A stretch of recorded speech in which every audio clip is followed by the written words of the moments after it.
Baik, Bismillahirrahmanirrahim. Assalamualaikum warahmatullahi wabarakatuh dan selamat petang. Waalaikumsalam. Jadi sebelum saya mulakan sesi, boleh saya tahu nama Cik? Okey, nama saya Lokman Aziz ni, boleh panggil Lokman. Lokman. Jadi sebelum kita mulakan sesi adalah sebelum kita kenal dulu Jadi Lokman asal daripada mana? Saya lahir dekat Johor, tapi sekarang family duduk dekat Negeri Sembilan. Family duduk kat Negeri Sembilan. Jadi memang sekarang stay kat Negeri Sembilan lah. Dah 7 tahun dah stay Negeri Sembilan. 7 tahun di sini. Kalau boleh saya tahu, Cik Lokman anak keberapa dari adik bapa dia adik? Saya ada 4 beradik dan saya sulung. Sulung. Jadi sebagai sulung mesti abang ada jiwa abang-abang lah kan? Ya. Jadi sebelum kita mendalami sesi kita dengan lebih lanjut, ada beberapa perkara yang ingin saya sampaikan, iaitu pertama sekali saya Muhammad Adil Fauzi, boleh panggil Daniel, yang akan menjadi kaunselor anda pada hari ini. Dan saya bertanggungjawab untuk mendengar apa sahaja luahan Cik Lokman, dan Cik Lokman juga bertanggungjawab sebagai klien saya. Cik Lokman bebas bercerita apa sahaja sama ada isu itu sensitif ataupun tidak. Kemudian sesi kita akan berjalan selama 45 minit hingga sejam. Dan apa yang cerita kat sini, kita cerita habis kat sini saja. Okey. Cik Lokman setuju dengan 4 perkara tersebut? Setuju Okey, alhamdulillah. Okey, sebelum kita mulakan sesi, saya ingin tanya, sebelum kita mula sesi tadi, Cik Lokman dah makan tak? Dah makan dah. Makan apa tadi? Malam tadi makan cai tiaw. Makan cai tiaw. Boleh saya tahu Cik beli cai tiaw tu kat mana? Sebab tadi dekat college ada festival combo. So saya dengan kawan-kawan saya pusing-pusing tadi, lepas tu singgah makan sebab daripada pagi tak makan. So singgah makan cai tiaw tu, lepas tu dah beli situ lah. Okey, lepas tu dah lepas makan tu buat apa? Lepas makan tadi saya ada program dengan kelab saya, interview cari rezeki. Jadi lepas makan tu dalam pukul 9.30 baru saya start program interview rezeki. Jadi interview rezeki tu boleh saya tahu Cik Lokman sebagai apa dan kelab dari mana? Saya kelab CPC, Career Page Club, dan saya menjawat jawatan Esko Sukan dan Rehabilitasi. Kalau Cik Lokman tak keberatan boleh kita cerita, boleh Cik Lokman cerita sikit tak apa sebenarnya kelab CPC ini dan apa cabaran Cik Lokman sepanjang menjalani sesi sebagai ahli kelab CPC? Untuk tahun ni saya untuk sesi baru ni baru sebulan. So saya punya peranan sebagai esko sukan tu tak berapa nampak lagi lah. Cumanya macam tahun lepas saya sebagai seki kerohanian kelab CPC. Kelab CPC ni dia lebih kepada sebagai anak tiri PMT Gym lah. Ia banyak bekerja sama dengan HEPA. So apa-apa berkaitan program dengan bawah HEPA, kebanyakannya memang saya akan tolong lah. Macam festival combo ni, saya yang ada submit borang graduate, semua tu memang banyak lah kerja dengan HIPA. Jadi saya dapat tahu yang CPC yang Cik Lokman join ni merupakan kelab yang under UMT Jam, kan? Jadi antara individu yang bertanggungjawab lah untuk menjalankan apa saja pihak UMT punya pengurusan untuk buat kerja. Jadi kelab CPC antara kelab-kelab yang akan membantu pihak UMT lah, itu yang saya fahamkan. Okey, kemudiannya saya ingin tanya lebih lanjut pengalaman Cik Lokman sendiri. Apa yang Cik Lokman dapat daripada sesi lepas lah sebagai sekretariat, sebab ni baru sebulan kan. Jadi saya nak tanya masa sekretariat dulu, ada tak pengalaman baik dan pengalaman buruk untuk sepanjang sesi kelab? Untuk peranan sebagai seki ni, dia banyak jadi orang bawahan kan. So kalau perkara yang baik, mungkin sepanjang sesi lepas saya banyak dapat kenal orang luar, maksudnya company-company besar. Ini daripada, contohnya banyak connection dengan you lain, contoh macam Busi, UKM. Lepas tu kalau macam pengalaman buruk, mungkin saya tak banyak sangat join program sebab macam sesi lepas tahun 1 kan. So saya tak berani sangat nak join banyak program lah sebab takut terganggu pelajaran saya. Itu je lah. Sebab rasa rugi juga lah sebab tak banyak program kan. So tak berapa rapat sangat dengan ahli dalam. So untuk sesi ni saya minta lagi dan diberi peluang jadi esko sukan. Rasa gembira lah sebab dapat lagi peluang ni. Boleh saya tahu tak beberapa aktiviti kelab yang CPC buat yang Cik Lokman tak sempat hadir tapi Cik Lokman sangat nak join kelab aktiviti tu? Satunya program tahunan CPC lah. Program tahunan HEPA yang mana ahli CPC yang kena join lah. Career Page Day Club.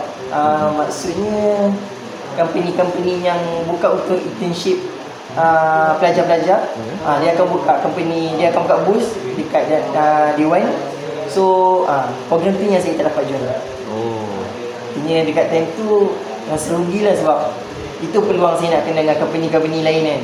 So sebab saya tak dapat join, saat time tu ada kelas. Okay, faham. Jadi Cik Lokman tak dapat join yang program untuk kenal-kenal dengan company besar ni sebab ada kelas kan. Jadi sebagai student pun kita pun bertanggungjawab untuk hadir sesi kelas kan. Tapi dalam masa yang sama kita pun nak join aktiviti-aktiviti macam tu. Jadi yang rasa-rasa Cik Lokman agak-agak boleh join balik tak aktiviti tu untuk sesi kali ni?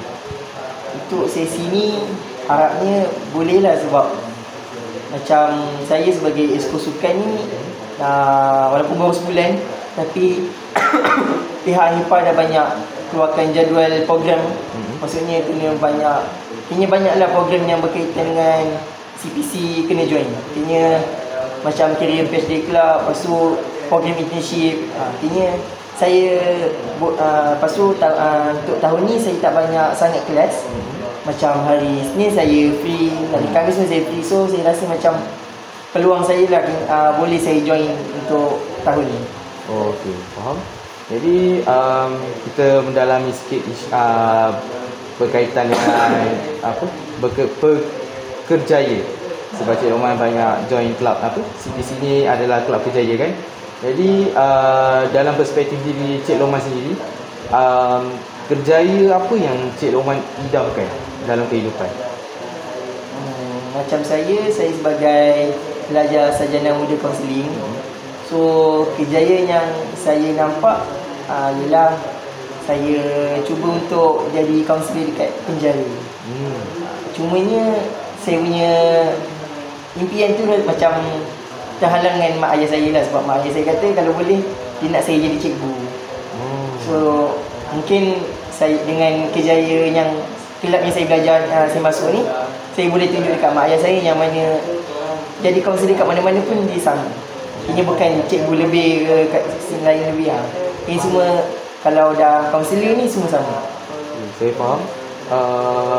Bermaksud Cik Lokman sebenarnya adik bercita-cita kata berinisiatif untuk masuk sebagai kaunselor penjara. Jadi boleh saya tahu apa yang mendorong Cik Lokman untuk menjadi seorang kaunselor di penjara?